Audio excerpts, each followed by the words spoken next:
ಧರ್ಮಸ್ಥಳ ಹೆಣಹೂತ ಪ್ರಕರಣ ಅಥವಾ ಧರ್ಮಸ್ಥಳ ಫೈಲ್ಸ್ ಜಾಲತಾಣಗಳಲ್ಲಿ ಪರವಿರೋಧ ಚರ್ಚೆಗಳು ಶುರುವಾಗಿದೆ.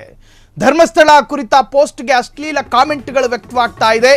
ಜೈನ ಧರ್ಮದ ಹೆಣ್ಣು ಮಕ್ಕಳ ಬಗ್ಗೆ ಅವಹೇಳನಕಾರಿ ಪೋಸ್ಟ್. ತಲೆ ಮಾಸ್ದವರಿಗೆ ಬೇರೆ ಕೆಲಸ ಇರೋದಿಲ್ಲ. ಒಂದು ಧರ್ಮದ ಧಾರ್ಮಿಕ ಭಾವನೆಗೆ ಧಕ್ಕೆ ತರುವಂತಹ ಅತ್ಯಂತ ಕೆಳ ಮತ್ತು ಕೀಳು ಮಟ್ಟಕ್ಕೆ ಹೋಗಬಾರದು ಜನ.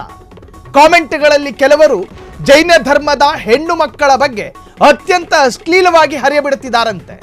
ಜೈಲು ಪಾಲಾದ ನೋಡಿ, ಈ ಅಶ್ಲೀಲ ಪೋಸ್ಟ್ಗಳ ಪ್ರಕರಣಕ್ಕೆ ಸಂಬಂಧಪಟ್ಟ ಹಾಗೆ ಜೈಲು ಪಾಲಾದ ಅಜ್ಜಂಪುರದ ಯುವಕ ಉಮೇಶ್ ಗೌಡ, ಆತನಿಗೆ ಯಾಕೆ ಬೇಕಿತ್ತು? BNS ಕಾಯ್ದೆ 196/1 353 ಅಡಿ ಕೇಸ್ ದಾಖಲಾಗಿತ್ತು. ಉಮೇಶ್ ಗೌಡನನ್ನ ನ್ಯಾಯಾಂಗ ಬಂಧನಕ್ಕೆ ಒಪ್ಪಿಸಿದ ಕೋರ್ಟ್. ಉಳಿದವರಿಗೆ ಪಾಠ ಆಗಲಿ, ಧರ್ಮಸ್ಥಳ ಪ್ರಕರಣದಲ್ಲಿ ತನಿಖೆ ಆಗಬೇಕು ಅಂತ ಹೇಳಿ ಅದರಲ್ಲಿ ಅಪರಾಧತೆ ಇಲ್ಲ. ಆದರೆ ಧರ್ಮಸ್ಥಳ ಕ್ಷೇತ್ರದ ಬಗ್ಗೆ, ಜೈನ ಧರ್ಮದ ಬಗ್ಗೆ, ಮತ್ತೊಂದು ಧರ್ಮದ ಬಗ್ಗೆ, ಮತ್ತೊಂದು ಜಾತಿಯ ಬಗ್ಗೆ ಅವಹೇಳನಕಾರಿ ಮಾತನಾಡೋದಕ್ಕೆ ನಿಮಗೆ ಯಾರು ಕೊಟ್ಟಿದ್ದು ಅಧಿಕಾರ? ನೋಡಿ, ಈತನೇ ಆತ ಮಾಡಿರ್ತಕ್ಕಂತಹ ಟೆಕ್ಸ್ಟ್ ಅನ್ನು ಕೂಡ ನೀವು ಗಮನಿಸ್ತಾ ಇದ್ದೀರಿ. ಕಾಮೆಂಟ್ ಬಾಕ್ಸ್ಗಳಲ್ಲಿ ಆತನ ಟೆಕ್ಸ್ಟ್ ಹರಿದಾಡಿದ್ದು ಹೀಗೆ ಅಶ್ಲೀಲವಾಗಿ ಮಾತನಾಡ್ತಾನೆ.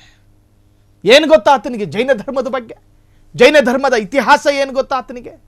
ದಿಗಂಬರರ ಶ್ರೇಷ್ಠತೆ ಏನು ಗೊತ್ತಾ ಆತನಿಗೆ? ಶ್ವೇತಾಂಬರರ ಪ್ರಾಮುಖ್ಯತೆ ಮತ್ತು ಅವರ ಪಾವಿತ್ರ್ಯತೆ ಬಗ್ಗೆ ಏನು ಗೊತ್ತು ಈ ಅಷಡ್ಢಾಳನಿಗೆ? ಬಾಯಿಗೆ ಬಂದ ಹಾಗೆ ಕಾಮೆಂಟ್ ಮಾಡ್ತಾನೆ. ಇನ್ನುಳಿದವರಿಗೂ ಕೂಡ ಇದು ಪಾಠ ಆಗಬೇಕು.